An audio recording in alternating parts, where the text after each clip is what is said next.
महाकारुणिक तथागत भगवान गौतम बुद्ध, रयतेचे राजे छत्रपती शिवाजी महाराज, क्रांतिबा ज्योतिबा फुले, भारतीय राज्यघटनेचे शिल्पकार परमपूज्य बोधिसत्व महामानव डॉक्टर बाबासाहेब आंबेडकर, लोकशाहीर अण्णाभाऊ साठे, माता जिजाई, माता सावित्रीमाई, ज्या महामातांची या ठिकाणी स्मृती दिन आपण साजरे करतो त्या त्यागमूर्ती रमाई भीमराव आंबेडकर यांच्या चरणी विनम्र अभिवादन करून आज महामाता रमाबाई आंबेडकर यांना देखील मी वंदन करू. खरं म्हणजे यावेळेचा पुरस्कार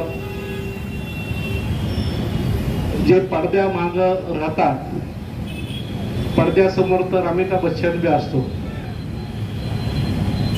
माणसाला नेहमी मंदिरातला कळस दिसत असतो, कळस आपण कळसाकडे बघतो, पण मंदिराच्या पायातल्या दगडाकडे कोणी बघत नाही की ज्या मंदिराला घट्ट पकडलेलं असतं, ज्या पायामुळं जे मंदिर उभं असतं, ते विहार उभं असतं, तेव्हा त्या कळसाला शोभा येते. तसं माळवतकर घराण्याला शोभा आमच्या वहिनी साहेबांमुळे येते. त्यांनी ज्या पद्धतीने या शहरामध्ये फुलेशाहू आंबेडकर विचाराचा वारसा रवींद्र अण्णांनी पुढे नेला, त्यांच्या कुटुंबियाला त्यांच्या घरात हे पद दिलं, हे खरं म्हणजे आम्ही काम करतो, तुम्ही काम करता. चळवळीच्या कार्यकर्त्याला शक्य नाही हे काम करणं, सामाजिक काम करणं खूप अवघड आहे. चळवळीचं काम करणं खूप अवघड आहे. कुणीतरी त्याग करावा लागतो, कुणीतरी सपोर्ट करावा लागतो, तरच आपण काम करू शकतो. आपल्याकडे काही पैसे एवढे मोठे नाहीत की चला पैसे दिले आणि आता सगळं करून घेतलं. खुर्च्या लावण्यापासून टेबल पुसण्यापासून आज बी ते काम करावं लागतं, मग तो कार्यक्रम यशस्वी होतो. आणि म्हणून या सगळ्या ह्याच्यामध्ये कुटुंबातून जी ताकद मिळते, ती ताकद ही आपली पत्नी देते, घरचे कोण देते, बहीण देते, आई देते, कोणीतरी. त्याच्यामुळं कार्यकर्ता हा काम करत असतो. आणि त्यामुळं आज माळवतकर ताईंना हा पुरस्कार मिळाला.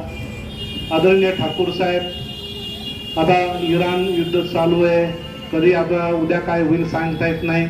हे झाल्यानंतर म्हणतात लय गडबड होणार आहे, तुमच्याकडे लय लोड येणार आहे काम करायला. आता त्या मुख्य संरक्षण ह्याच्यात काम करतात त्या ठाकूर साहेबांना देखील यावेळेचा रमाई आंबेडकर पुरस्कार दिला. त्या दोघांचं मी पुण्यनगरीचा उपमहापौर या नात्याने पुणे शहराच्या वतीने तुमचं कौतुक करतो, तुमच्या कार्याला शुभेच्छा देतो. या ठिकाणी विठ्ठल गायकवाड एक मोठा कार्यकर्ता आहे. आम्ही एल.एस. सोनकांबळे साहेबाचे चेले आहोत, आम्ही दोघं. आमचे गुरु एल.एस. सोनकांबळे विठ्ठलला सांगत असतो, क्या खाना तो दम खाना. विठ्ठल मगाशी बोलता बोलता थोडा चिडचिड झाला नाही का, वाईट वाटतं. एखादा कार्यकर्ता काम करतो, कष्ट करतो आणि कुणीतरी येऊन आपलं काहीतरी बोलून जाणार, तेव्हा मनाला वेदना होतात की रक्त ओतून काम करतो कार्यकर्ता आणि काही माणसं करत काही नाही, काहीच करत नाही, फक्त ते चुका शोधत असतात किंवा टीका करत असतात.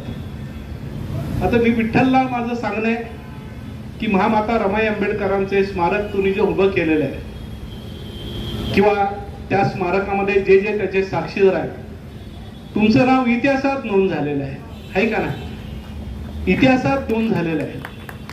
हे काम श्रीमंत, करोडपती, अरबपती करू शकत नाही, ते काम तुम्ही करून दाखवलं. त्यामुळं तुमच्या या कमिटीचं, तुमच्या सगळ्यांचं नाव हे अजरामर राहिलेलं आहे. बाबू अगस्कर साहेब म्हणले बरोबर आहे, हा पुतळा बसत असताना खूप भांडणं, खूप वादावाद, खूप गडबड, काय करायचं काय नाही. आणि मग या ठिकाणी हा पुतळा मध्ये बसणार होता गार्डन मध्ये. मी म्हणालो मध्ये कुठं बसवताय, आपल्या नगरसेविका वागस्कर ताई आहे, आम्हाला हा पुतळा इथं बसवा की एअरपोर्टवरून माणूस आला की त्याला रमाई आंबेडकर दिसली पाहिजे. विद्यापीठातल्या या वाड्याच्या मुलांना रमाई आंबेडकर रस्त्यावर रोडला दिसल्या पाहिजे. त्यांना अरे कोणाचा पुतळा आहे, हा रमाईचा पुतळा आहे. आणि म्हणून तो पुतळा रोडवर जो आला त्याला कारण आम्ही नक्की ठरलेलं आहे. नाहीतर ते एवढी मोठी जागा गार्डन मध्ये उभा करा, बाजूला सगळं गार्डन आहे. म्हणलं ठीक आहे ते गार्डन, परंतु तिकडं कुणी जाणार नाही, इथं त्याला तर किंवा लोकांच्या लक्षात येईल रमाई आंबेडकरांचा पुतळा आहे. आणि म्हणून या ठिकाणी वागसकर कुटुंबियांनी देखील या पुतळ्यासाठी मोठं योगदान दिलंय. हे इतिहासाचे मानकरी आहेत. कधी आयुष्यामध्ये काय काम केलं तर आमच्या हयातीमध्ये रमाई आंबेडकरांचा पुतळा बसला. ही एक गोष्ट हक्काने आपल्या लेकराला सांगू शकतो आपण. कधी कुटुंबाला घेऊन झालं तर आपण सांगू शकतो ही मी नगरसेविका असताना हा पुतळा बसलाय बाबा. हे जे काम आहे हे मोठं काम आहे. आणि विठ्ठल गायकवाड तुम्ही हे मोठं काम उभं केलेलं आहे. न होणारं काम या ठिकाणी आपण सगळ्यांनी केलेलं आहे. राजगुरूताईंनी केलेलं आहे. त्यामुळं एक नक्की सांगतो की मी काम करत असतो. काम करणाऱ्या कार्यकर्त्याला टीकेच्या समोर जावं लागतं. जो काम करतच नाही त्याच्या टीकाच होत नाही. ज्या दिवशी तुमच्यावर टीका बंद झाली विठ्ठलराव समजायचं आपल्याकडून काहीतरी चुकतंय का. लोक जेवढ्या शिवाय देतात तेवढं समजायचं आपलं काम खूप चांगलं आहे. आणि म्हणून तुम्ही चांगलं काम करता म्हणून तुमच्याबद्दल या सगळ्या शुभेच्छेचा वर्षा होत असतो. तो आनंदाने स्वीकारायचा. कारण की ही माणसं तुमच्या व्यतिरिक्त तुमच्या चांगल्या कामाचं कौतुक करत असतात असं समजून घ्यावं. आणि रागावर तुम्ही कंट्रोल करावा. ही एक राग येणारा माणूस तुम्हाला सांगतो. मला बी खूप राग यायचा. खूप आगाऊ आम्ही कार्यकर्ते पॅन्थर मध्ये काम करत असताना. आता बुद्धाच्या तत्वज्ञानाकडे जात असताना हळूहळू हळूहळू शांत झालो आणि थोडस आपण काम करत राहू. कधीतरी आपली किंमत होत राहील. आणि विठ्ठल या नावामध्येच खूप प्रेम. कधी कधी मी विठ्ठलाच्या पालखीचं स्वागत करतो. आमच्या चौकात मी मोठा विठ्ठल लावतो. त्या प्रवेशद्वारावर तुकोबाच्या पालखीचं स्वागत आणि विठ्ठलाचा मोठा पुतळा एकदम असं स्वागत. सगळे गाववाले म्हणतात हे वाडेकरचा काय संबंध आहे. आमच्या गाववाल्याचा अधिकार आहे विठ्ठलाचा स्वागत तुकोबाच्या पालखीचं स्वागत करायचं. मी म्हणतो का आमचा अधिकार आहे. विठ्ठल आमचा आहे. बाबासाहेबांनी सांगितलंय विठ्ठल आमचा आहे. विठ्ठला आमचाच आहे. हे बाबासाहेबांनी ठणकावून सांगितलं. म्हणून आम्ही विठ्ठलाचं स्वागत करतो. लय लोक आपलेही लोक कधी कधी मला म्हणतात काय रे तुझा विठ्ठलाचा काय संबंध आहे. मी म्हणतो विठ्ठल हा आमचा आत्मा आहे. विठ्ठल आमचा देव आहे. देव माणसामध्ये शोधतो आम्ही. विठ्ठला विटेवर उभा आहे. एकमेव विठ्ठल असा आहे की त्याच्या हातामध्ये शस्त्र नाहीये. सगळे तुम्ही देव देवता घेतले तर प्रत्येकाच्या हातात काही नाही काही शस्त्र आहे. प्रत्येकाच्या हातात शस्त्र आहे. विठ्ठल असा एकमेव माणूस आहे तो कमरेवर हात ठेवून एका विटेवर उभा आहे. आणि तो स्वतः विटेवर नाही तर आपल्या पत्नीला देखील त्याच पद्धतीने त्यांनी समानतेचा सन्मान दिलाय. तिला देखील विटेवरच उभा आहे. ती त्यांच्या पायथ्याशी उभी नाहीये. ती बरोबरीने उभी आहे. त्यामुळे विठ्ठल हा समतेचा विचार देतो. विठ्ठला तथागताचा विचार सांगतो. विठ्ठल हा आम्हाला प्रिय आहे म्हणून हा बी विठ्ठल आम्हाला तेवढाच प्रिय आहे.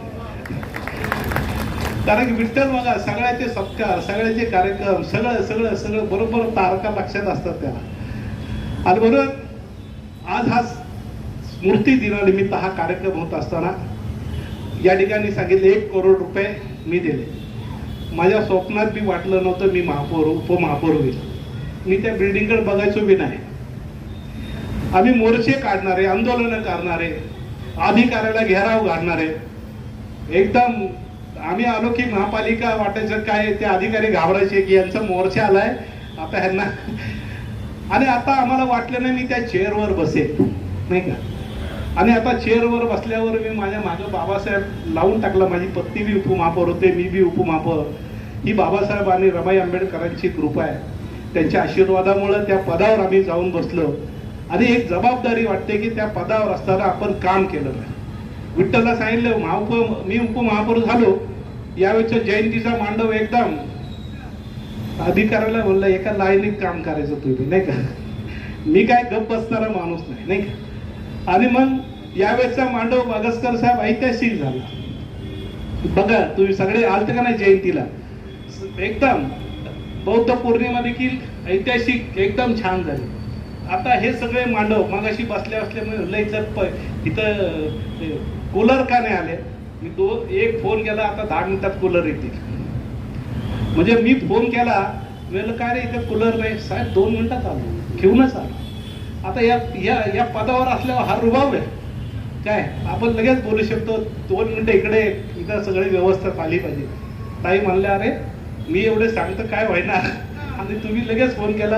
आता मी उपमहापौर आहे ना, माझं आता ऐकलं पाहिजे. आणि त्यामुळं यावेळेस सहज मी सांगितलं विठ्ठलला, आपण रमाईच्या स्मारकाचं एक चांगलं डेकोरेशन करू माळवतकरांना. त्यांचं म्हणणं होतं की मेघडंबरी करा. 1 कोटी रुपयाची तरतूद केलेली, फक्त ती हेड ओपन केलेली आहे. 10 कोटी रुपये जरी खर्च झाले तरी आम्ही मागं हटणार नाही. रमाईच्या पुतळ्याला 10 कोटीच्या पुढे खर्च झाला पाहिजे. 1 कोटी तरतूद झाली. आणि आजच मी हरिभक्त म्हणून आता त्या पदावर ताडेवाला रोडचेच आहेत आणि इथंच राहतात, त्यांना माहिती आहे. आता भवन विभागाचे प्रमुख आहे, सकाळीच मी त्यांची भेट घेतली आणि पुन्हा याचा आढावा घेतला. याचं डिझाईन होणार आहे. कदाचित पुढच्या रमाई आंबेडकरांची जयंती तुम्हाला वेगळ्या पद्धतीने रमाई दिसेल अशा पद्धतीचं एक चांगल्या पद्धतीचं एक डिझाईन आम्ही बनवण्याचा प्रयत्न करतो. आणि म्हणून या ठिकाणी आज या सगळ्या कार्यक्रमामध्ये एक छोटासा कार्यकर्ता म्हणून ज्या पद्धतीने आम्ही मनापासून या सगळ्या विषयावर काम करत असतो, या ह्याच्यामध्ये आज विठ्ठलने जे पुरस्कार दिलेले आहेत त्यांना मी मनापासूनच्या खूप खूप शुभेच्छा देतो. त्यांना उदंड दीर्घ आयुष्य लाभो अशा पद्धतीच्या मंगल कामना या ठिकाणी व्यक्त करत असतानाच मी मनापासून या कार्यक्रमाच्या निमित्ताने आपल्या देशावर आणि जगामध्ये जे संकट निर्मित होत चाललेलं आहे, भीती वाटते की उद्याच्या ईद नंतर काय होईल सांगता येत नाही. पुढं काय होणार आहे. आज पेट्रोलच्या दर 2 दिवसाला वाढत चालले. हे युद्ध थांबलं पाहिजे, युद्ध होऊ नये ही आमची तमाम भारतीयांची मनापासूनची भावना आहे. आणि म्हणून या ठिकाणी आजच्या कार्यक्रमानिमित्ताने देखील माता रमाई आंबेडकरांच्या स्मृती दिनानिमित्त जगामधल्या मोठ्या देशातल्या लोकांना माझा एक गरीब कार्यकर्ता उपमहापौर म्हणून कदाचित माझा संदेश जाईल नाही जाईल, पण आपण एक प्रार्थना करूया, त्यांना सद्बुद्धी देऊ. हे युद्ध थांबलं पाहिजे. सगळ्यांनी एकमेकांनी जगायचा हक्क आहे. प्रत्येकांना आनंद लुटायचा हक्क आहे. रमजान महिन्यामध्ये ईद चालू होती आणि ईद चालू असताना पाकिस्तान अफगाणिस्तानवर बॉम्ब टाकत होतं. मुस्लिम राष्ट्र आहे, एक राष्ट्र, सगळे मुस्लिम, तरी सुद्धा रमजानमध्ये बॉम्ब पडत होते. रमजानमध्ये बॉम्ब पडत होते. पाकिस्तान जळत होतं, अफगाणिस्तान जळत होतं, इराण जळत होतं. या सगळ्या ह्याच्यामध्ये पाकिस्तान तर मुस्लिम राष्ट्र आहे, रमजान पवित्र महिन्यात नाही बॉम्ब टाकला पाहिजे. अफगाणिस्तान मुस्लिम राष्ट्र आहे, तरी सुद्धा हे एकमेकाला रमजानच्या पवित्र महिन्यामध्ये मारायला उठले होते. आणि आपल्या भारतामध्ये रमजानमध्ये सगळे मुस्लिम समाज आनंदाने ईद साजरी करत होते, रमजान साजरा करत होते, नमाज पठण करत होते. इथं काहीच नाही. त्या लोकांना मी सांगितलं की त्याचं क्रेडिट बाबासाहेब आंबेडकरांच्या संविधानाला जातं. काय बाबासाहेबांनी 18 आलुतेदार, किती जाती, किती परंपरा, ख्रिश्चन, मुस्लिम, बौद्ध, शीख, ईसाई, मद्रासी वेगळे, केरळियन वेगळे, कर्नाटकी वेगळे, आर्थिक राज्य वेगळे, या सगळ्याला एकत्र करून ज्या पद्धतीने संविधानामध्ये निर्मित केलेले आहे आणि या देशातून बुद्धाचा संदेश बाबासाहेबांनी ज्या पद्धतीने संविधानामध्ये निर्माण केला आणि हे संविधान आपल्या देशाला कसं एकसंघ ठेवतं. जग मात्र टेन्शनमध्ये, भारत मात्र एकसंघ आहे.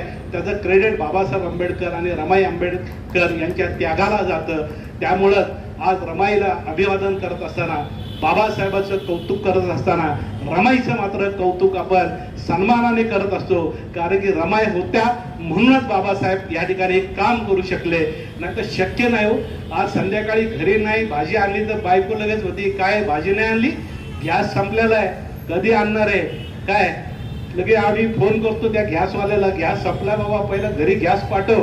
काय उपमहापौर असलो तर हे काम करावं लागतं, काय नवरदेवांना काम करावंच लागतं, हे आहे का नाही. परंतु रमाई आंबेडकरांनी आपल्या लेकरं आपले वारल्यानंतर सुद्धा कोण आहे जगामध्ये, कोण स्त्री आहे आणि कोण पुरुष आहे की आपले लेकरं वारल्यानंतर सुद्धा जराही दुःख न बाळगता पुन्हा या समाज व्यवस्थेसाठी काम केलं पाहिजे. एवढी मोठी कुर्बानी देणारी कोण महिला होऊ शकते का? नाही होऊ शकत आहे का. आणि एकट्या एवढ्या मोठ्या महामानवाची पत्नी रमाई या आपल्या साठी एक मार्गदर्शक असतात, ठरत असतात. मी पुन्हा एकदा विठ्ठल गायकवाड यांचं कौतुक करतो, रमाई यांना अभिवादन करतो आणि पुन्हा एकदा या ठिकाणी आदरणीय माळवतकर ताई आणि ठाकूर साहेबांना खूप खूप शुभेच्छा देऊन 2 शब्द पुढे करतो. नमो बुद्धाय. जय भीम, जय भारत.